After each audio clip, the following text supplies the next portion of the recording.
ओम नमः शिवाय।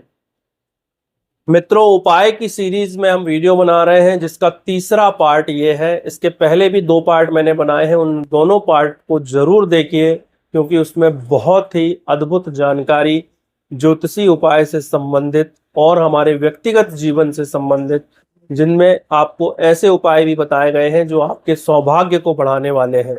तो उन वीडियोस को आप जरूर देखिए, उनकी लिंक डिस्क्रिप्शन में है। अब इस वीडियो में आज हम बात करते हैं मंत्र जाप की। दोस्तों, तंत्र का मतलब होता है टेक्निक यानी युक्ति। तो जो मन को बैलेंस कर दे वो होता है मंत्र। तो मंत्र जाप का संबंध वायु तत्व से है और आकाश तत्व से है, क्योंकि इस संपूर्ण आकाश में, संपूर्ण ब्रह्मांड में एक साउंड निरंतर चल रहा है। वो पूरे अंतरिक्ष में और पूरी पृथ्वी में निरंतर चल रहा है। वो हमें भले सुनाई नहीं देता है, लेकिन वो साउंड निरंतर चल रहा है, जिसे ऋषि मुनि अपने अनाहद नाद में ध्यान के माध्यम से निरंतर सुनते हैं और उसका आनंद लेते हैं। तो दोस्तों, मंत्र जाप का संबंध भी आकाश तत्व से है और वायु तत्व से है, क्योंकि जो भी मंत्र जाप हम करते हैं वो सीधे अंतरिक्ष में जाता है। सभी देवी देवताओं को और सारे यूनिवर्स को पता चल जाता है कि आप किस प्रयोजन के लिए किस मंत्र का जाप कर रहे हैं। और दोस्तों, अपने मन को बेहतर बनाने के लिए, अपने मन को शांत रखने के लिए, अपने मन को एकाग्र करने के लिए, अपने मन को एक पीसफुल अवस्था में ले जाने के लिए भी मंत्र जाप किए जाते हैं। हर एक व्यक्ति को कम से कम 15 मिनट अपने जीवन में मंत्र का जाप जरूर करना चाहिए। मंत्र का चुनाव आप अपनी जन्म कुंडली के हिसाब से करें तो सबसे ज्यादा बेहतर रहता है। अब दोस्तों, 3, 7 और 11 जो राशियां हैं, यानी मिथुन राशि, तुला राशि और कुंभ राशि, ये वायु तत्व की राशि मानी गई है।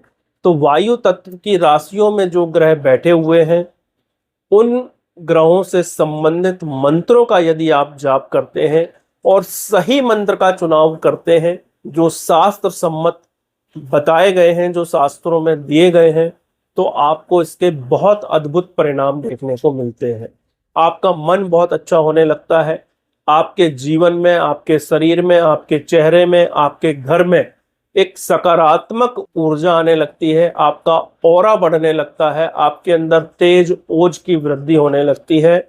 और ये मंत्र जाप अनेक प्रकार से आपकी सुरक्षा करता है। तो हर सनातनी को कम से कम 15 मिनट मंत्र का जाप जरूर करना चाहिए।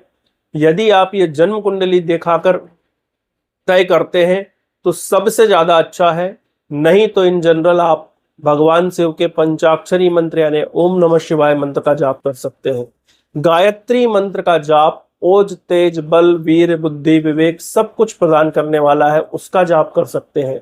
विघ्न विनाशक भगवान श्री गणेश जी के मंत्र का जाप आप कर सकते हैं, जिसमें ओम महागणाधिपतये नमः, ओम गम गणपतये नमः, ओम सिद्धि बुद्धि संहिताय श्रीमन महागणाधिपतये नमः।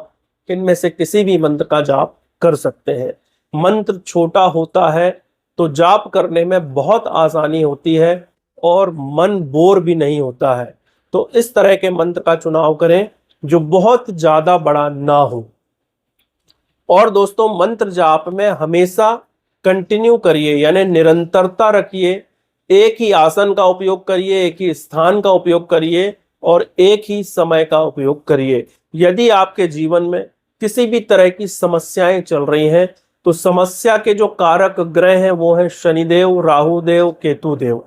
ये दानव ग्रह की श्रेणी में आते हैं। शुक्र देव भी दानव ग्रह की श्रेणी में आते हैं, लेकिन चूंकि शुक्र देव को सौम्य ग्रह माना गया है, क्योंकि वो असुरों के गुरु भी हैं और गुरु अपनी मर्यादा कभी भी नहीं भूलता है, तो असुर ग्रह की श्रेणी में जो शनिदेव, राहुदेव और केतुदेव आते हैं, तो राहुदेव और शनिदेव ये वायु तत्व के ग्रह हैं। तो इनसे संबंधित इनके इष्ट देवता के जाप भी आप कर सकते हैं। भगवान शिव शनिदेव के इष्ट माने जाते हैं। भगवान काल भैरव जो शिव जी का ही अंश अवतार हैं या रुद्र अवतार हैं, वो भी शनिदेव के इष्ट माने जाते हैं। माँ काली जो भगवान शिव से ही उत्पन्न हुई है, वो राहु देव की इष्ट मानी जाती हैं। यम देवता भी राहु देव के इष्ट माने जाते हैं। यम देवता को भी जीवन भगवान शिव ने ही दिया था। शनिदेव और यमदेव की ये दोनों आपस में भाई हैं, लेकिन माँ अलग अलग हैं। पिता इनके सूर्यदेव हैं। इन दोनों में आपस में एक बार लड़ाई हो गई थी और शनिदेव के हाथों यमदेव का वध हो गया था, मृत्यु हो गई थी। तब भगवान शिव ने मृत संजीवनी विद्या से यमदेव को पुनः जीवित किया था और यम लोक प्रदान किया था और मृत्यु का देवता बनाया था। ये पौराणिक कथा है। तो यमदेव भी राहु देव के इष्ट देव हैं, तो उनके भी मंत्रों का जाप आप कर सकते हैं। शनिदेव और राहु देव के बीज मंत्रों का जाप भी आप कर सकते हैं। इससे आपके जीवन की बहुत सारी समस्याओं का निश्चित तौर पर समाधान होता है। मंत्र जाप बहुत ज्यादा जल्दी जल्दी नहीं करना चाहिए। मंत्र जाप का भी अपना एक विधान है जिसे सीख कर आपको करना चाहिए और आराम से करना चाहिए। मंत्र जाप करते समय हमेशा अपनी पीठ यानी रीढ़ की हड्डी को सीधा रखना चाहिए।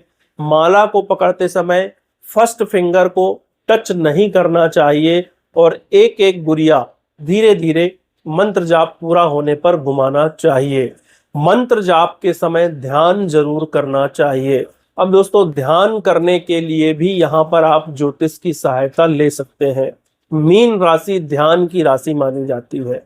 तो मीन राशि में जो ग्रह बैठा हुआ है उससे संबंधित इष्ट का ध्यान करना आपके लिए बहुत ज्यादा फेवरेबल हो सकता है, क्योंकि मीन राशि को लॉस की यानी नुकसान की राशि भी माना जाता है।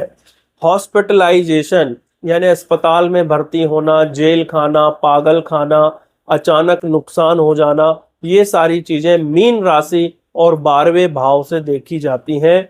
तो मीन राशि में बैठे ग्रह की से संबंधित इष्ट देवता का ध्यान करने से भी आप इन सारी चीजों से बच सकते हैं। एक उदाहरण मैं आपको दे देता हूं कि मान लीजिए कि मीन राशि में सूर्य देव बैठे हुए हैं, तो आपको सूर्य नारायण के उगते हुए स्वरूप का ध्यान करना चाहिए। सूर्य जब उगते हैं तब वो बहुत सौम्य होते हैं, उसी स्वरूप का ध्यान करना चाहिए।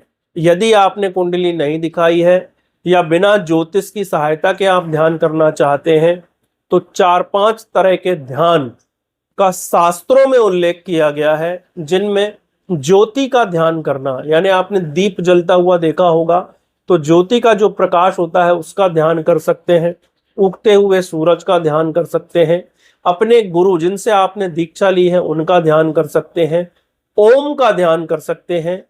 पार ब्रह्म परमेश्वर का जो वास्तविक स्वरूप है या वास्तविक नाम है या वास्तविक साउंड है वो ओम है, तो ओम का ध्यान आप कर सकते हैं।